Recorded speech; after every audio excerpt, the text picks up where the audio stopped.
Bonjour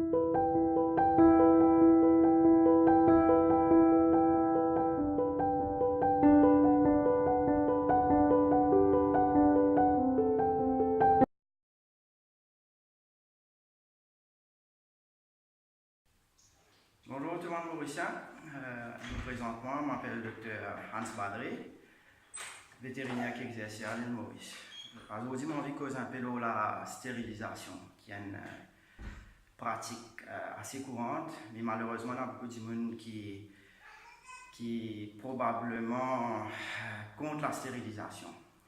Qui fait mon plaisir de ça parce que souvent, nous trouvons qu'il y a un client qui vient dans le cabinet. Je te pose la question, est-ce qu'il m'a bien fait stériliser mes animaux? Quand on cause animaux, ça veut dire c'est chat et chien, c'est pas que chien quand on cause la stérilisation.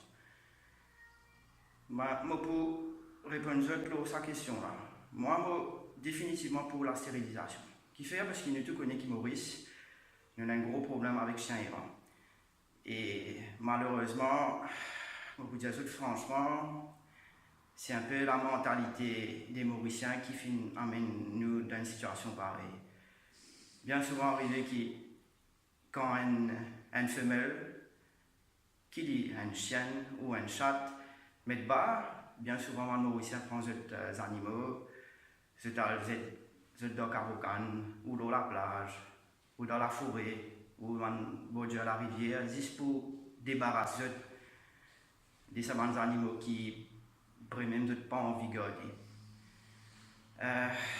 D'après mon dernier recensement, je savais que nous faisons à Maurice, c'est à peu près 200 000 chiens errants. 200 000.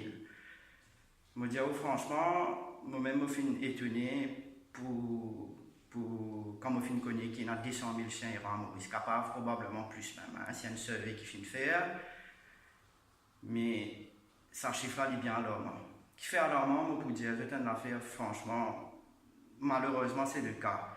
Bien souvent, ça mange chien errant là, même on peut dire un chat qui est réservoir, une maladie, une zoonose, comme on appelle ça, une maladie qui est capable de transmettre de chat, chien et les autres animaux à l'humain et vice versa. Ça veut dire même un humain aussi capable de contaminer les animaux. Laissez-moi donner un exemple. Capable, il n'est pas vraiment actuel, mais mon vie cause cette maladie-là, c'est la rage. La rage, c'est une maladie qui est vraiment bien, comment on peut dire ça? Qui est bien important, hein, dans le sens que nous bien connaître c'est quoi la rage, même si nous pénalisons Maurice. Maurice est déclaré indemne. Nous pénalisons la rage, Maurice, mais nous ne connaissons pas demain qui est capable d'arriver. Si demain il y a un outbreak, la rage de Maurice qui est capable de demain rentrer par importation des animaux, qui ne viennent par voie aérienne ou par voie maritime, nous tous connaissons qu'il y a beaucoup de bateaux de pêche qui sortent Taïwan, Thaïlande, les autres pays qui déjà dans la rage, qui est capable d'amener sa maladie là, Maurice, il pouvait une vraie catastrophe pour la santé humaine. Aujourd'hui, je cause comme un vétérinaire. Nous devons, c'est pas juste protéger la santé des animaux, mais aussi protéger la santé humaine. Okay? Une vétérinaire là, c'est pour protéger nous aussi. Nous tous connaissons qui est vétérinaire, ok, nous traitons des animaux, mais il y a une grande partie qui appelle public health qui vétérinaire aussi donne un grand coup de main pour nous protéger la santé humaine. Laisse-nous retourner au topic stérilisation. Je vais cause un peu la rage. Pourquoi? Parce que la stérilisation serait même capable demain aide-nous pour nous contrôler la population, la surpopulation de chiens errants à Maurice. Alors si nous tous nous donnons un coup de main, nous faisons stériliser nos animaux, même les chiens errants, nous les avons connus qu'il y a beaucoup de gens qui peuvent faire beaucoup d'efforts pour stériliser les chiens errants. Demain, nous sommes capables d'éviter ce problème qui m'a causé. Ça veut dire, si on a un outbreak la rage, nous sommes plus facile pour contrôler la maladie et nous sommes même capables de prévenir la maladie. Si demain, nous diminuons ou nous éliminons ce problème de chien errant là, le risque qui nous peut gagner un outbreak, disons de la rage, réalise à Maurice, nous capables d'éliminer. Nous pouvons dire que nous sûrs nous pas pour ce problème-là.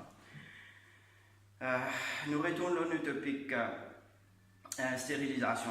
La stérilisation, c'est une manipulation qui nous fait le bon animaux. Il est capable, il y a différentes méthodes. Il y a une méthode chirurgicale, ok, et il y a une alternative non chirurgicale aussi, qui malheureusement pratiquée à Maurice, qui ne m'a pas pour recommander pour stérilisation non chirurgicale.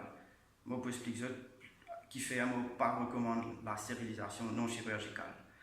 La stérilisation chirurgicale, c'est une intervention chirurgicale qui nous fait le bon animaux pour retirer cet organe reproductif. Chez les femelles, on appelle une ovariohystérectomie ou la stérilisation. Ça veut dire nous retirer l'utérus ensemble avec ce ovaire. Et que on appelle la castration ou oryectomie, ça veut dire qu'il nous retire un testicule mâle pour ne pas capable de reproduire. La stérilisation non chirurgicale, c'est une autre alternative qui bien souvent, malheureusement, dans nos pratiques, souvent des gens viennent côté moi, dire moi, avant, je finis déjà faire stérilisme par injection, ok? Et je dire stérilisme par injection, c'est vraiment une pratique qui ne m'a pas recommandé. Premièrement, il y a beaucoup de désavantages. La stérilisation par injection, c'est temporaire, hein, il n'est pas définitif. Alors, si aujourd'hui on peut faire une injection pour suppresser la chaleur de l'audition, pour ne pas venir en chaleur, pour ne pas croiser, pour ne pas pleine, ou vous avez fait à chaque fois, chaque fois qu'il dit avant de venir en chaleur, ou vous êtes connu quand vous faites aussi, ou vous avez fait injection là pour ne pas venir en chaleur, pour ne pas croiser. Ça c'est un. Deuxième désavantage, c'est ça, mon injection-là, il y a beaucoup d'effets secondaires. Il est capable de causer un gros souci aux animaux plus tard. Par exemple, il est capable de causer une infection utérine, ça veut dire une pyométrie, ça veut dire demain, si vous pouvez faire avec une femelle, ou capable de causer une infection de l'utérus. Il cas donner les autres tumeurs, comme une tumeur mammaire, une tumeur ovaire et une tumeur de l'utérus. Je ne recommande pas de faire ça. Et moi, tous les temps, je recommande ça à ce monde-là. C'est si je pense pour stériliser les chiens, qui m'a fortement recommandé, c'est stériliser par méthode chirurgicale. Ça veut dire méthode définitive. Un coup qui fait stérilise aux chiens, par exemple, ou même au mâle, on castre au mâle, c'est une manipulation qui est irréversible. Okay? On finit faire où les chiens stérilisés pour tous les temps, ça veut dire pas besoin de regain tracas où les chiens demain pourraient vivre en chaleur, pourraient croiser. Oui, et la stérilisation chirurgicale, il y a beaucoup de bienfaits de la santé aux animaux. Qui, par exemple, laisse-moi donner un exemple, disons, les chiens qui sont stérilisés, une femelle.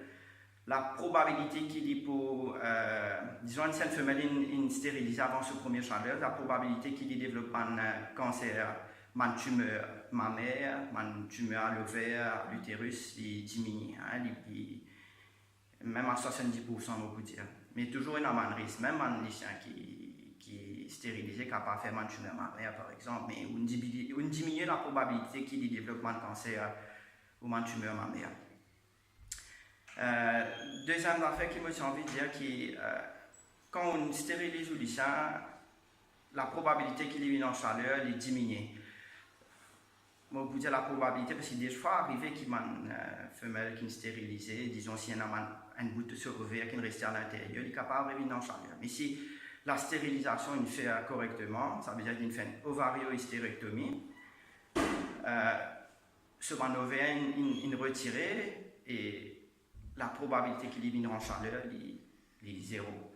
Alors, on peut capable d'éliminer un problème qui est associé avec la chaleur, par exemple, un problème comportemental. Nous tous connaissons qui Maurice, comment on appelle ça, un mariage, les chiens, tout cas, marcher l'autre chemin, on peut rouler dans le tout, un groupe, un chien errant qui peut croiser, qui peut laguer en deux, qui peut causer une nuisance à nos voisinages.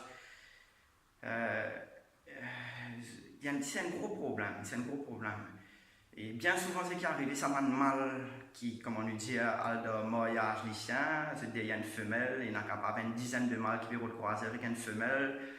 Malheureusement, c'est l'instinct, la guerre entre eux, et bien souvent, nous avons un cas qui est présenté au cabinet, qui ne vraiment pas joli à voir, hein, ou quand un mâle qui vient, qui n'a de mariage après 10 jours, il retourne à la case, man propriétaire dit ça, non, mais il y a un code vétérinaire, je dis franchement, sorry pour l'expression, il y a un peu pourri vivant devant nous. Côté d'un maggot qui peut manger vivant, il n'est pas joli à voir. Il n'y a pas de photo, mais pas trop envie de partager avec eux. Si un jour vous avez envie trouve un cas similaire, je cas dans n'importe qui clinique vétérinaire ou un cabinet vétérinaire, monsieur et certain qui vous trouvez qui n'a un cas presque tous les jours qui vient, qui est bien grave.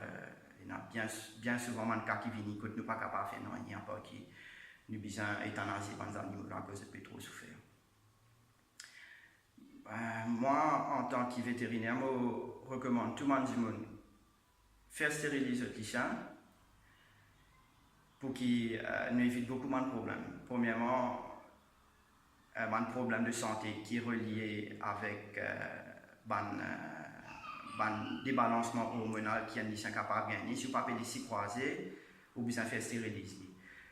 Deuxième, comme on peut dire, nous avons besoin de faire tout pour nous protéger notre propre santé. Si demain il y a un problème de outbreak d'une maladie qui est capable de transmettre de chien errant à humain, nous avons un gros problème à Maurice. Quand on prend en considération qu'il y a plus de 200 000 chiens errants à Maurice. Je pense que je cause un peu beaucoup aujourd'hui. Je préfère garder l'occasion. Je peux expliquer plus bien la stérilisation, comment nous préparons un chien avant stérilisation et qui va une post-operative care qui nous besoin de donner après. Et si jamais il y a quelques questions, on ne peut pas hésiter d'être capable de contacter moi. Je suis toujours disponible. Merci beaucoup.